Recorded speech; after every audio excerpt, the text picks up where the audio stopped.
Halo sahabat karya semuanya, kembali bersama saya Sahari di dalam konten Dunia Sahabat Karet. Sekarang saya mendapat satu kiriman pertanyaan. Pertanyaannya cukup bagus. Jadi saya bacakan ya. Jadi pertanyaan begini, ini dikirim dari MVK Racing Team. Mungkin ini seorang bapak atau laki-laki.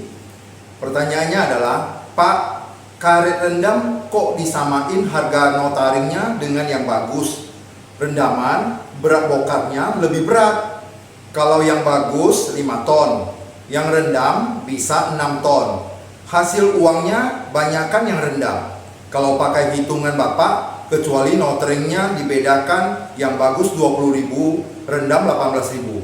Baru petani malas buat yang rendam. Jadi ini ada pertanyaannya. Tapi pertanyaan sebenarnya yang sementara kita terima dulu pertanyaan tersebut. Untuk sementara kita setuju dulu dengan pertanyaan ini. Tetapi saya punya argumen lain. Saya mempunyai argumen lain antara karet yang direndam dan karet yang tidak direndam atau disimpan di dalam gudang. Sehingga kualitas yang direndam dengan kualitas yang disimpan di dalam gudang berbeda. Dari segi kualitas berbeda, beratnya berbeda, harganya pun berbeda. Mari kita bersama-sama kita bandingkan antara keduanya. Mana pendapatannya yang lebih bagus atau harganya yang lebih tinggi. Katakanlah seorang petani memproduksi 10 ton bokar. Kita katakan dalam bentuk kilogram, yaitu 10.000 kilogram. Dari 10.000 kilogram ini kita bagi dua. Jadi ini 5 ton atau 5.000 kilogram. 5 ton atau 5.000 kilogram ini kita simpan dalam gudang. Dan yang 5.000 kilo lagi kita rendam di dalam kolam. Berarti ada perbedaan cara penyimpanannya. Katakanlah 3 bulan. Jadi jangan terlalu lama, nanti terlalu lama karet yang direndam itu bisa rusak. Nah, dalam waktu berjalan dikatakan bahwa yang simpan di dalam gudang susut 20%. Katakanlah 1.000 kilo. Sebenarnya susut tidak sampai 20%. Saya sengaja membuat susu ini secara ekstrim untuk membedakan antara karet yang bagus dan karet yang tidak bagus atau yang direndam. Katakanlah susunya 20%. Susunya 1.000 kg, berarti tinggal 4.000 kg. Sedangkan yang direndam, dikatakan oleh Bapak tadi bahwa kalau direndam itu dari 5.000 itu bisa menjadi 6 ton. Oke, kita katakanlah plus 20%. Jadi plusnya 1.000 kg menjadi 6.000 kg. Dari sini ke sini antara yang bagus dengan yang rendam selisihnya 2 ton. Jadi kita lihat, mungkin sahabat karet setuju dengan saya, kalau karet yang disimpan di dalam gudang pasti DRC-nya lebih bagus. Jadi saya menggunakan yang kemarin DRC yang 67% itu di dalam konten yang terdahulu ya. 67% ini adalah karet yang disimpan dalam gudang. Karet ini saya ambil contoh dari seorang teman saya dan saya kenal betul kualitas karetnya, makanya saya ambil karetnya dan dijadikan sampel.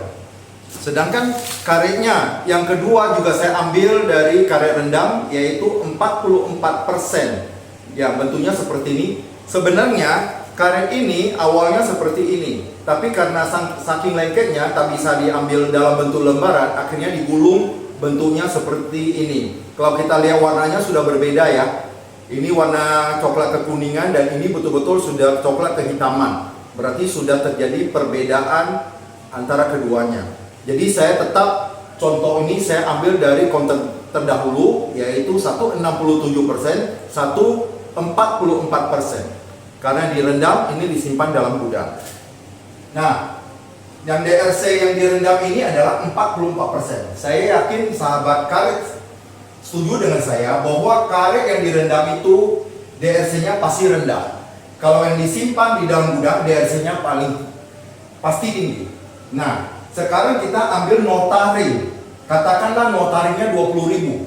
Notaring asalnya dari mana? Biasanya harga untuk kita menggunakan Saicom dari Singapura atau Tokom dari Tokyo, Jepang. Ya terserah mau ambil yang mana, tapi yang biasanya digunakan oleh kita untuk di Indonesia itu kita berpatokan kepada Saikom dan kadang juga yang menggunakan Tokom.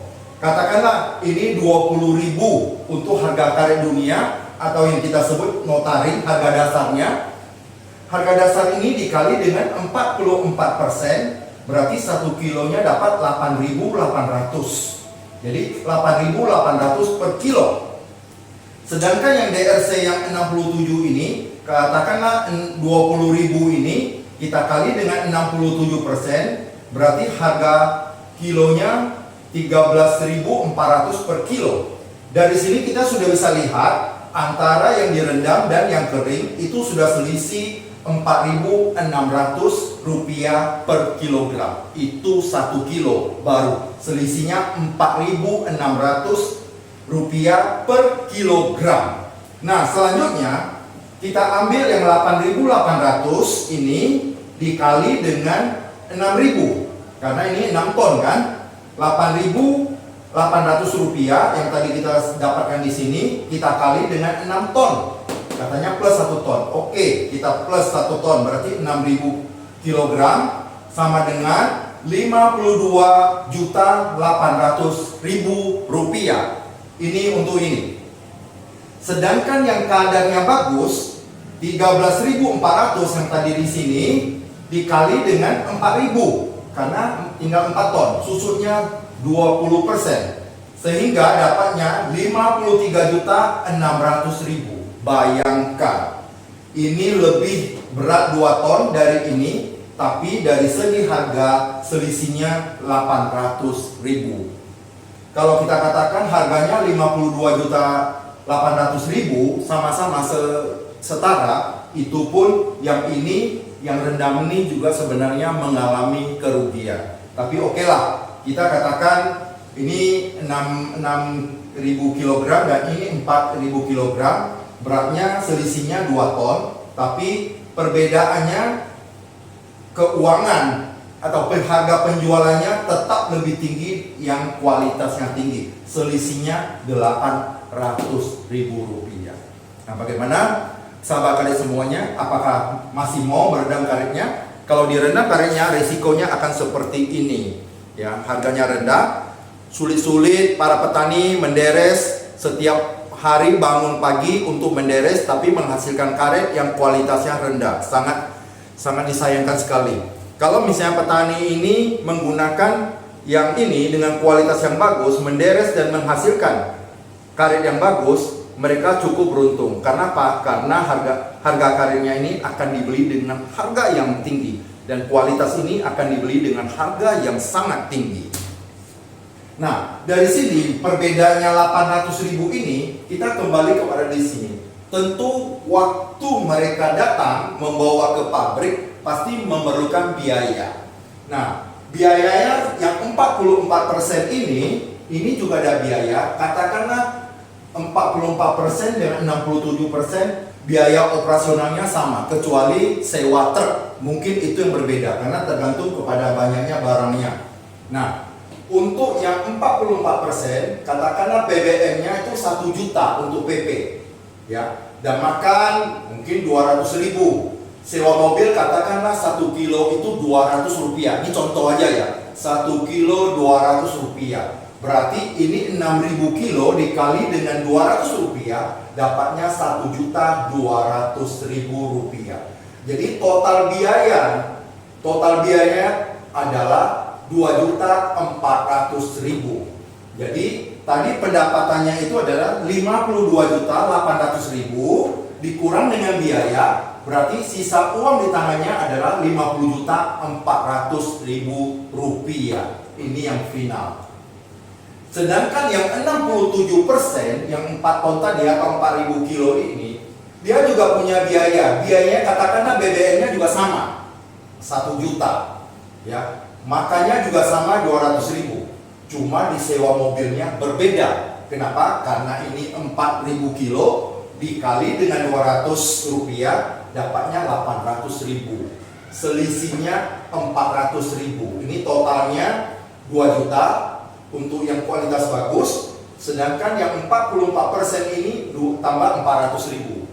400.000 ini sebenarnya petani ini membayar air ke truk tersebut. Barangnya tidak ada, yang dibayar itu adalah airnya yang tidak berguna, yang tidak menghasilkan uang, tapi tetap mengeluarkan uang 400.000 untuk membayar air tersebut yang berada di dalam karet itu. Nah, sekarang kita lihat lagi di sini. Tadi yang 4 ton ini, 4.000 kilo ini, penghasilannya itu adalah 53.600.000. Jadi di sini 53.600.000 dikurang dengan biaya 2 juta, dapatnya 51.600.000. Berarti selisihnya ya 1.200.000. Berarti karet yang tidak direndam, yang disimpan di dalam gudang jauh lebih unggul. Ini baru saya mengambil contoh 1 kilo 200 untuk biaya angkutan. Semakin tinggi, maka pengurangannya juga semakin besar juga. Bayangkan, ini yang tadi kita katakan ini susut dari 5 ton itu jadi 4 ton, sedangkan ini dari 5 ton karena dikatakan oleh Bapak tadi yang menanyakan itu bahwa ditambah dengan 1 ton, itu pun masih kalah. Sebenarnya kalau kita lihat dari dua ini sebenarnya mustahil. Tidak mungkin kita susut sampai 20% dan tidak mungkin plusnya sampai 20%. Susut biasanya yang kita tahu, yang normal-normalnya mungkin sekitar 4-5% itu pun sudah terlalu banyak kalau untuk karet kering. Tapi kalau untuk karet yang direndam, saya tidak yakin itu tidak susut. Tadi saya hitungnya tidak menghitung susutnya. Tapi katakanlah ini tidak susut, makanya hasilnya seperti ini. Kalau ini terjadi susut, kita bisa membandingkan, ya, memperkirakan dari lokasi sampai ke pabrik itu berapa lama. Kalau 2-3 jam katakanlah seperti itu, air yang dalam bokar ini sepanjang jalan itu semakin mengalir keluar, buang semua. Sampai di sana belum tentu lagi 6 ton, pasti kurang dari itu. Sedangkan 6 ton saja sudah kalah dengan ini, apalagi ini di bawah 6 ton. Bahkan selisih uangnya pun akan lebih banyak. Kami serahkan kepada para petani apakah mau tetap seperti cara tradisional, direndam, dikasih kontaminasi, atau mau dengan cara yang modern, menghasilkan karet yang berkualitas dengan disimpan di dalam gudang sehingga menghasilkan nilai atau harga yang sangat tinggi. Kalau misalnya para petani tetap seperti tradisional, yakinlah ke depan petani bukan berarti bertambah makmur, tapi akan bertambah mundur. Kita tidak mengharapkan itu. Saya juga tidak berharapkan para petani ini semakin lama semakin turun. Yang saya pikirkan adalah bagaimana petani ini semakin lama semakin makmur. Agar mereka makmur itu, sebaiknya mereka memproduksi karet yang berkualitas. Karet yang berkualitas. Jangan memikirkan berat, tapi pikirkanlah kualitasnya. Karena kualitasnya itu menentukan berapa uang yang dibayar. Sedangkan berat, dia bisa mengalami susut. Ketika kita susut, termasuk kadarnya jatuh, pasti harganya akan jatuh. Dari karet yang direndam akan mengalami 2 kerugian. Yang pertama susut, karena dibawa dari lokasi sampai ke pabrik, itu airnya akan terbuang dan akan mengalami susut. Yang kedua, dia akan kalah di kadar. Kadarnya akan seperti ini. Ini lumer, karena karetnya itu sudah rusak, ya. Karetnya sudah rusak, makanya di dalamnya kandungan airnya terlalu banyak. Ketika kita masukkan ke oven, oven akan mempres dengan suhu yang tinggi agar airnya itu keluar. Karena yang kita beli itu karet, bukan air atau kontaminasi seperti ini. Karena ini kering, dia dengan suhu mungkin sekitar 120 derajat, dalam waktu 45 menit mungkin sudah kering, sudah seperti ini. Tapi karena ini kandungan air yang terlalu banyak, kita bisa gunakan waktu mungkin 60 menit lebih lama. Tapi karena ini di dalamnya masih kandungan air untuk diperas keluar, akhirnya apa yang terjadi? Lumer. Ketika lumer, maka sudah dikatakan, sudah dipastikan kadarnya pasti jatuh. Itu dia, sahabat karet semuanya. Berarti saya telah menjawab pertanyaan dari Bapak dari race team tersebut, bahwa karet yang direndam itu kualitasnya tidak bagus, dan yang kita terima uangnya pasti lebih kecil dari kualitas karet yang bagus. Sedangkan kalau kita rendam, dan itu tidak benar juga, bahwa dari 5 ton karet direndam akan menjadi 6 ton. Itu tidak ada dalam kamusnya seperti itu. Dan juga tidak ada karet yang bagus itu susunya sampai 20%. Itu hanya contoh saya untuk membandingkan antara karet yang bagus dan karet yang tidak bagus. Ternyata dapat kita lihat di dalam ini, dalam perhitungan saya, walaupun karet yang 67% itu kita kurangi 1 ton atau 20%, sedangkan yang 44% ini dari 5 ton kita tambahkan menjadi, berarti jadi 6 ton, tetap harganya kalah dengan kualitas tinggi.